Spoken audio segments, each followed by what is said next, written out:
2021 में हिमाचल प्रदेश की राजधानी शिमला की रैंकिंग 65वें स्थान से लुढ़ककर 102वें पायदान पर पहुंच गई है। नगर निगम शिमला के उप महापौर टिकेंद्र पंवर ने इस रैंकिंग पर सवाल खड़े किए हैं। उन्होंने इस रैंकिंग को ही फ्रॉड बताया है। वहीं उन्होंने भाजपा शासित नगर निगम को इसके लिए जिम्मेदार ठहराया है। उन्होंने सफाई व्यवस्था के अलावा अन्य क्षेत्रों में भी पिछड़ने की बात कही है।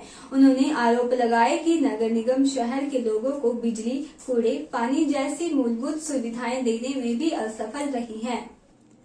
नगर निगम के पूर्व उप महापौर टिकेंद्र पंवर ने इस रैंकिंग की प्रक्रिया को ही फ्रॉड करार दिया है। हर शहर की भौगोलिक परिस्थितियां भिन्न होती हैं। वहीं उन्होंने कहा कि शहर की रैंकिंग अवश्य गिरी है। नगर निगम कार्य को सही तरीके से नहीं कर पा रहा। निगम घरों से उठा रहे कूड़े को भी सही तरीके से डंप नहीं कर रहा है। टिकेंद्र ने कहा कि कड़ी मशक्कत के बाद शिमला स्मार्ट सिटी में आया, लेकिन निगम शहर को स्मार्ट बनाने में असफल रहा। स्मार्ट सिटी में शहर का कार्यकल्प होना था, लेकिन निगम डंगे लगवाने के अलावा कुछ नहीं कर पा रहा। उन्होंने कहा कि निगम सरकार एक दल होने के स्मार्ट सिटी पर काम नहीं हो पाया, जो कि शर्मनाक है। देखिए, सफाई व्यवस्था तो मैं ये समझता हूँ कि ये दरअसल मैं इस रैंकिंग को ज़्यादा तवज्जो नहीं देता हूँ और मैं ये रैंकिंग ही फ्रॉड मानता हूँ। वो इसलिए भी मैंने पिछले साल भी इस पर बड़ा एक्सटेंसिवली लिखा था कि जो कॉम्पिटिटिव सिटीज़ के नाम से जो बात करना कि ये ठीक नहीं है, क्योंकि कंपटीशन नहीं हो सकता।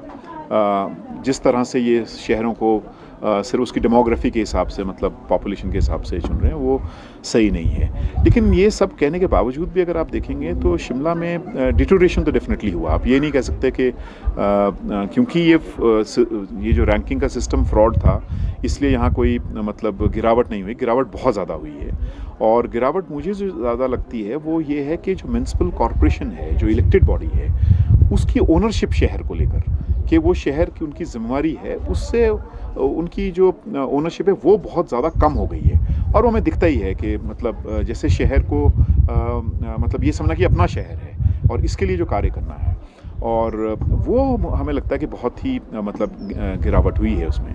और अगर आप ओवरऑल स्वास्थ्य पे भी देखेंगे तो जैसे जब कोविड का समय था तो मतलब आपने बिल्स जनरेट किए उन लोगों से भी जो मतलब जब एक भी ग्राम कूड़ा नहीं निकल रहा था, लेकिन तब भी आप बिल जनरेट कर रहे थे। लेकिन बड़ी बात यह है जो समझने की ज़रूरत है कि बुनियादी बात क्या है जिसकी वजह से रैंकिंग गिरी है।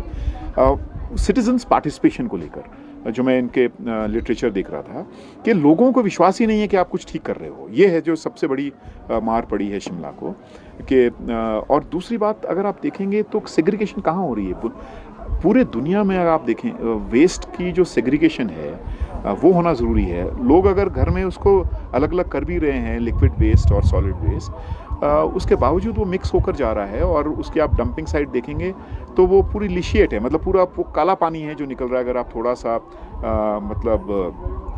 जो इनका जो डंपिंग साइट है ना, वो वेस्ट टू एनर्जी प्लांट चल रहा है। तो मुझे लगता है कि जो शिमला में गिरावट है बहुत ज़्यादा गिरावट है। एक्चुअली वो 100 से भी ज़्यादा नीचे है, मतलब आप वो उस तरह से छोड़िए। लेकिन ये जो सिस्टम है, मैं तो इस सिस्टम में विश्वास ही नहीं करता हूँ कि आप उसको आप दरकिनार भी अगर करेंगे, लेकिन गिरावट तो डेफिनेटली है, वो तो देखने में मिलती है। के चैनल के लिए शिमला से पुष्पेंद्र कुमार की रिपोर्ट।